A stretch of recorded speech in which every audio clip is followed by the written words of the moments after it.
how has your experience at university been the last year or 2 years, whatever it's been? Have you faced any particular challenging situations that have sort of stuck with you, or have you known anyone who's been in sort of situations that have they've told you about or confided in, perhaps?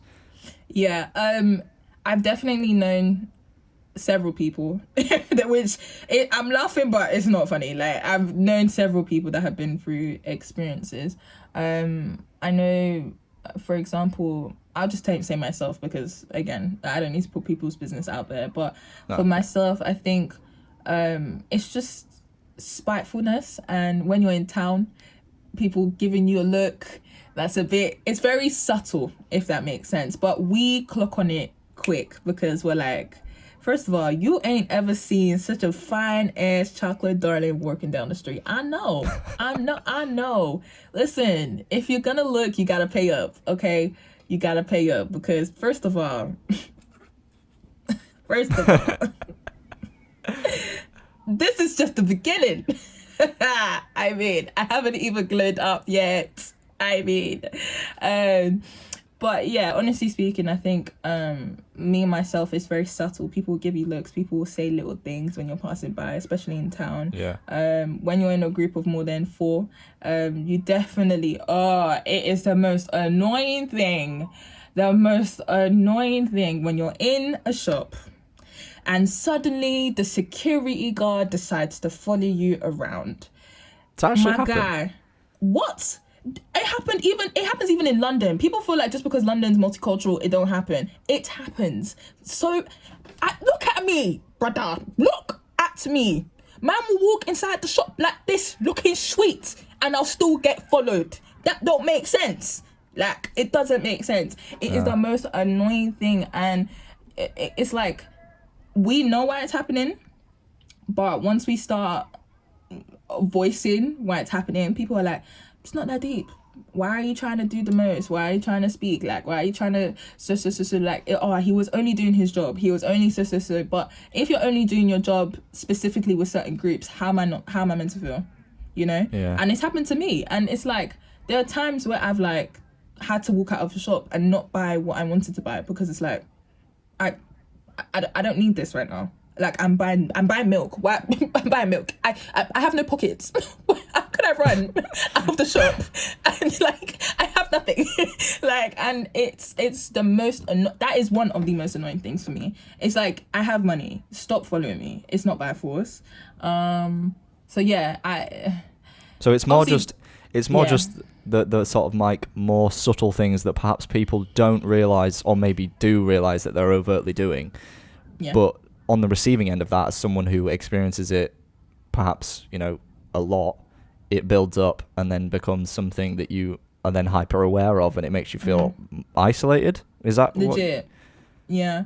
And I think it's even more different when you're in a city that is predominantly white, because when where I'm from East London, so it's like, my secondary school was black, my sixth form was black, it was predominantly black. Like, so when you come to a university or even a town that is predominantly white, cool, it's different, but I think it's more different when you actually begin to experience the things you've been hearing about. And not that I know people that have been through a bit more, I know that more people have been through a bit more extreme cases, but I know it's predominantly subtle cases that we go through, especially with my degree. What I do politics, especially with my kind of degree. Like, some people will say some things, I'll be like, did you really read that on Wikipedia? Because maybe you're the one that made that page today and you thought that was a very intellectual comment, maybe, but I don't think that's educated. But yeah, anyway. It's just KMT, like, it's just kissing my teeth kind of moment. Yeah, like, I can imagine. It's just jarring. Yeah. What is you've mentioned it a few times, with the fact that the diversity in York is not great. What is it like day to day, sort of being in that situation of being surrounded by a lot of different people? Does it make you feel isolated? Do you even notice it at all, or is it just something that you kind of get on with? Oh, you notice it? What? You you notice, in fact, that is the first, let me tell you something, yeah?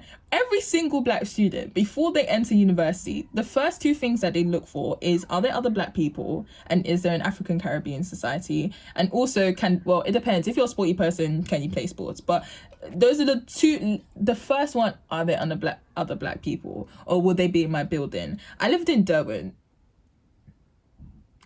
No way.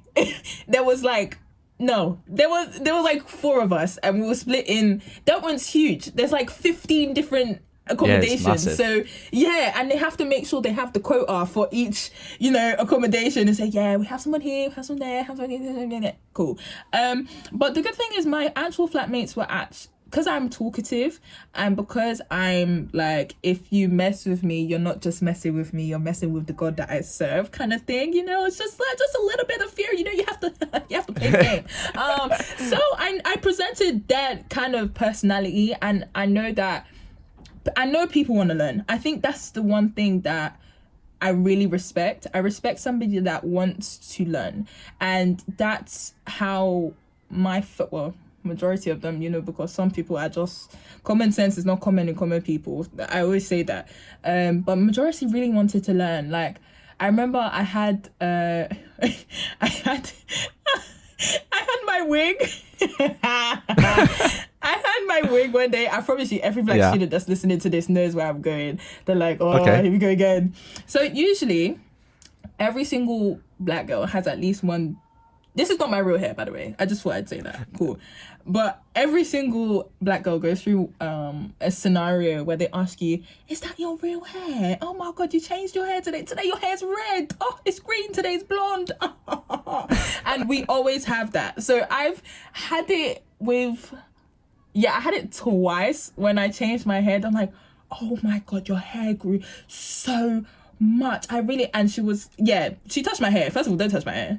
That's one thing. But anyway, it's okay. You didn't pay for it. So why cool. But regardless, it's awesome to see that people want to learn. I think it's also cool to have this kind of like experiences where there's a difference between wanting to learn and just being ignorant. And thank God I had the people that wanted to learn more.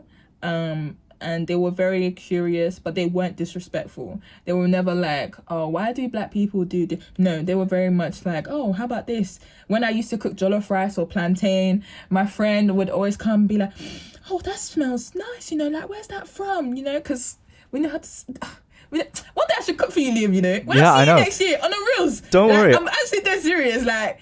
I know how good some of the sort of cuisine is. I had a great friend in sixth form who was very vocal about how amazing all her like cultural food is, and like I was all for it, man. A quick little, really quick like bit. How important and why is sort of black women's hair so important? Because I learned a little bit about like how important it is culturally, and the significance of like, even though to some people when you said like don't touch my hair, even though that sort of sounds like a not an important thing, it also can be quite an important thing. Why is your hair so important? Well, you have to look at the history, because the reason why as a community, sometimes we get kind of annoyed when there's cultural appropriation between braids, between hairstyles and stuff like that. It's because people don't know the history behind the hair. First of all, dreadlocks should not be called dreadlocks. The word dread was used by the British to call the type of hairstyle dreadful. So that's why even today you can see within our community, even I learned that 2 weeks ago. I didn't even know that. So, I didn't know that. I just learned that now. That's what I'm saying. So it's like it's such a colonial thing. Like, that's why when you're seeing somebody's hair in locks, call it locks, because that's the way how it is. It's like the actual hairstyle is your hair being locked in so it can grow. The reason why we don't call it dreadlocks is because, again, like I said, the British used to call it dreadful, again, to seem like the hairstyle's not appropriate enough. Now, with the question that you said about do not touch my hair, first of all, I'm not a pet. Don't pet me. And yeah, like, don't do that. You wouldn't do that to your child's hair. You wouldn't be like, oh my God, how did you do? Like, you wouldn't. So respect my hair. Second of all, do you know how long it takes to put this on? Do y'all know when your head is big as mine? Look at the headphones, guys. Look at how open it is. My head is wham. My head is wham. So I think I might be competing with you there on head size. No, these are children's headphones, so thank God they're even covering because my earrings are already out. So okay. Yeah, but I've done my hair for this many hours. Regardless, like don't touch it. I don't know where your hands have been. Not to be disrespectful, but I don't know where your hands have been. Don't pet me like I'm a dog. And even my friend recently, my best friend, shout out, she recently told me that even during the slave trade period, there would be particular hairstyles that girls would do in order to set like maps, so that way escapees can help themselves actually escape. And they would put was it like, seed? Thank you. They'll put seeds of rice, so that way escapees can be able to survive outside of, like, just because you've run away don't mean that you found somewhere safe, because once you're a slave, like, if you're free, you need to make sure you're emancipated properly with documents. So that's why we kind of get annoyed, because nobody really deeps. There is a history behind hair. People don't just plait hair for rubbish. Like, people plait hair because of tribe, culture, marriage, where you're from, what part of the country you've been in, whether you've been in a war or not, whether, so that's why the hair thing, it's deeper than just don't touch my hair. Well, I didn't know that. I didn't know that. It's okay. We learned it today.